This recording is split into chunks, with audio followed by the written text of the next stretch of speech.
안녕하세요. 하다스터디 국어과 예쌤입니다. 오늘 독해력 진단 테스트 중에서 인문지문에서 과학적 지식의 정당화에 대해서 살펴볼 건데요. 자, 문제 상황부터 먼저. 과학적 지식이 추상화되고 전문화됨에 따라서 일상적 상식에 의한 정당화가 불가능하게 되었다. 그럼 이걸 어떻게 정당화할 것이냐라고 하는 방법을 모색하게 되었다라고 하는 주제로 이야기를 시작합니다. 자, 그러면 문단 내용을 한번 살펴볼게요. 자, 논리실증주의자 같은 경우에는 이 과학적 지식이 귀납적 방법과 경험적으로 정당화가 가능하다라고 얘기를 하면서 자, 일상적 경험으로 확인이 불가능한 이론적 대상도 이론 명제나 관찰 명제 구별을 통해서 경험적으로 정당화가 가능하다. 자, 실험으로 존재 확인이 가능한 관찰 명제뿐만 아니라 자, 이론 명제 같은 경우에도 실험 현상을 기술하는 관찰 명제로 번역하면서 정당화가 가능하다라고 얘기를 하고 자, 과학이론의 발전 같은 경우에는 논리적 추론에 따른 합리적 전개로 과학이론이 누적됨에 따라서 발전되는 것이다 라고 얘기를 하고 있는데 이전 이론과 새로운 이론이 상충되지 않고 상충됨에 따라서 포섭되고 대체되면서 과학이론이 발전되는 것이다 라고 얘기를 하고 있어요. 자, 그런데 포퍼는 이런 논리실증주의자가 귀납을 사용하면서 순환 논리라고 하는 문제점을 가진다라고 하는 걸 인식하고 그 대안으로 반증주의를 주장을 하는데요. 자, 포퍼 같은 경우에는 발견의 맥락에서 과학자의 개인적이고 비합리적인 이런 발견의 맥락이 배제돼야 돼 라고 얘기를 하고 자, 정당화 맥락 속에서도 과학적 지식을 귀납으로 완전히 정당화하는 것은 불가능하다라고 얘기하고 있어요.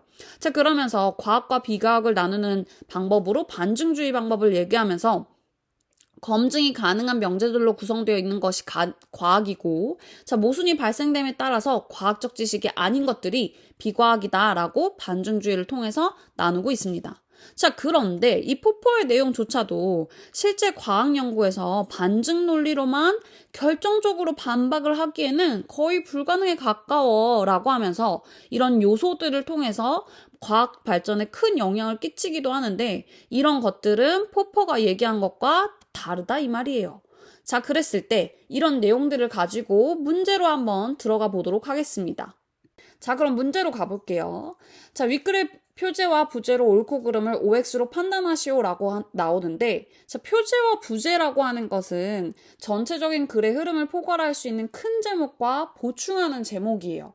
자, 근데 이번 문제를 보면 포퍼의 이론이 가진 의의와 한계에 대해서 얘기를 하는데 자, 포퍼 얘기 나오긴 나왔어. 자, 그런데 우리 첫 번째 문단에서 논리실증주의자 얘기를 했잖아요. 그러니까 포퍼의 이론이 가진 의의와 한계라고 하는 표제는 이 전체 문단의 내용들, 글의 내용들을 포괄할 수 없기 때문에 틀린 설명이 됩니다. 자, 2단계. 기업과 니은의 공통된 주장의 옳고 그름을 OX로 판단하라고 되어 있는데요. 자, 공통된 주장을 물어보면 조금 좁은 주장의 이론을 먼저 지워나가면 된다라고 생각하면 돼요. 왜냐면 그 좁은 주장의 이론 같은 경우에는 안 되는 게 좀 많겠죠. 자, 원래 그렇게 푸는 건데 자, 기업 같은 경우는 논리실증주의자. 자, 근데 니은 같은 경우에는 포퍼라고 하는 걸 먼저 정리를 하고 자, 문제를 먼저 봤어요. 그런데 기존 이론과 모순되는 결과가 있을 때 기존 이론은 새로운 이론에 포섭된대요. 자, 여기서 모순과 포섭을 좀 키워드로 잡을 수 있겠죠. 자, 3문단에 보면 논리실증주의자가 새로운 이론과 기존의 이론이 상충하는 경우를 얘기해요. 자, 그런데 처음에 상충하지 않으면 포섭되고 상충하는 경우에는 새로운 이론으로 대체된다라고 얘기하고 있는데 이 상충이라고 하는 건 서로 맞지 않은 걸 얘기하는 거기 때문에 모순된다라고 하는 거랑 상충되는 거랑 연결된다라고 생각하시면 돼요. 자, 이 상충의 말의 뜻을 알고 계셨어야 되겠죠. 자, 그러면 이 4번 내용은 내용 자체가 틀리기 때문에 틀린 설명이 됩니다. 자, 보기를 통해서 접근하는 3단계 문제였습니다. 자, 보기를 잘 살펴봐야 되는데 보기를 볼 때는 지문과 최대한 연관성을 생각하면서 보셔야 합니다. 자, 그랬을 때 실험장치 딱 보자마자 지문에서 두 번째 문단에서 우리 실험으로 존재 확인이 가능하다라고 하는 관찰 명제와 실험장치에 의해서 현상 기술되는 관찰 명제로 번역이 가능하면서 정당화가 될 수 있다라고 하는 이론 명제를 얘기했다라고 하는 게 번뜩 떠올르셔야 합니다.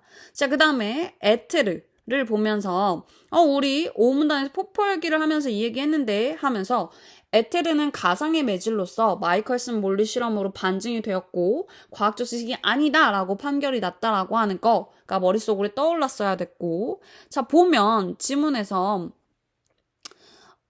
관측 결과 파형은 항상 처음에 관측한 모양으로 나타났고 실험 시간이 지나서 장치 방향을 바꿔도 파형은 변하지 않았다라는 내용이 나와요. 자, 그런데 이것은 실험으로 존재 확인이 가능하기 때문에 관찰 명제에 해당하는 건데? 라고 생각을 해주셨어야 됐고, 자, 살펴보면 실험 결과 다양한 파형이나 모양이 계속 변할 것이라고 예측을 했는데 이 예측이 결국에는 실패된 거고, 자, 이렇다라고 하는 건 반증되었고 과학적 지식이 아니다라고 판결이 났다라고 하는 거예요.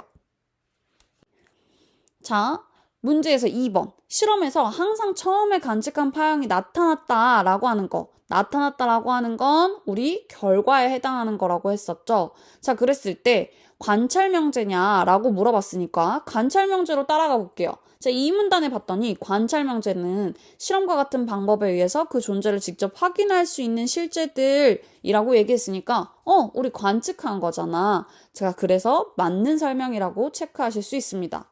자, 다음 3번 문제. 에테르는 사람의 감각을 통해서 경험적으로 검증할 수 없는 대상이기 때문에 포퍼는 비과학의 범주에 넣었겠다라고 했을 때, 자, 사람의 감각을 통해서 경험적으로 검증할 수 없는 대상인 건 맞아요. 자, 그런데 포퍼와 비과학으로 넣었던 건 모순이 되는 사례가 발생하면 그 과학적 지식은 더 이상 과학적 지식이 될 수 없겠다 라고 얘기를 한 거기 때문에 에테르는 반증이 가능했잖아요. 그러니까 비과학이 아니다 라고 체크하셨어야 했어요.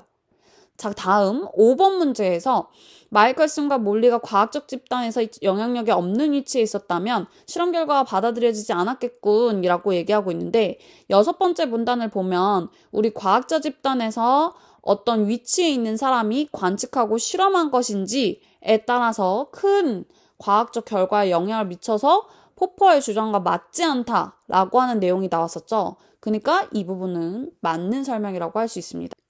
자, 4단계 문제 같은 경우에는 가나 다를 통해서 순환 논리와 반증에 대해서 묻고 있는데요. 자, 우리 딱 순환 논리 보자마자 이거 귀납 건데, 반증 보자마자 이거 포퍼 건데 라고 생각을 해주셨어야 됐어요. 자, 그 다음 가와 다가 어디 있는지 봤더니 4문단에 보면 가다 내용을 확인하실 수 있는데요.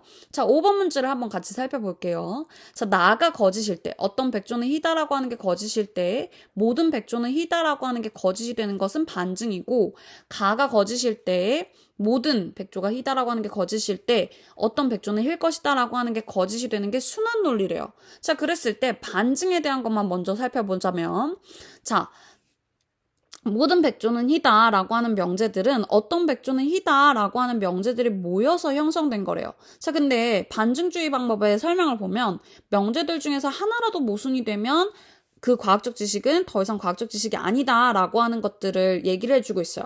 자, 그렇다면 나가 거짓일 때 가가 거짓이 된다라고 하는 건 반증이 맞다라고 얘기할 수 있고, 자, 그럼 뒷부분 가가 거짓일 때 다가 거짓이냐라고 했을 때 순환 논리를 얘기하는데 순환 논리 얘기했던 귀납부터 살펴볼게요. 자, 귀납과 같은 이제 추론 에서 얘기를 할 때 연역을 볼 수 있는데요.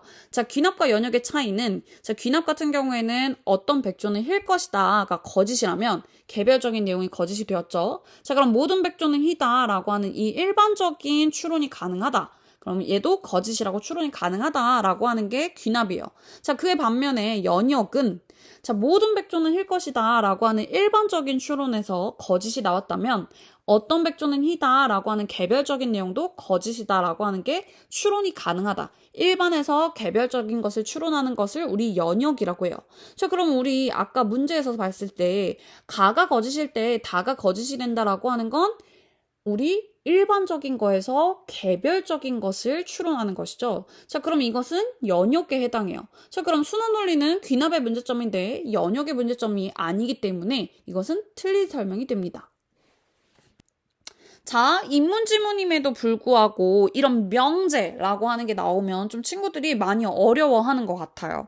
자, 이런 명제가 나온다 하더라도 각각 해당하는 이론가 또는 이론 내용이 어디에 해당한다라고 하는 것들을 정확하게 알고, 그리고 그 해당하는 내용들의 말들, 단어들이 어디에 해당한다라고 하는 것까지 이렇게 카테고리로 넣어주는 것처럼 읽으신다라고 하면 크게 어려움 없이 읽을 수 있을 것입니다.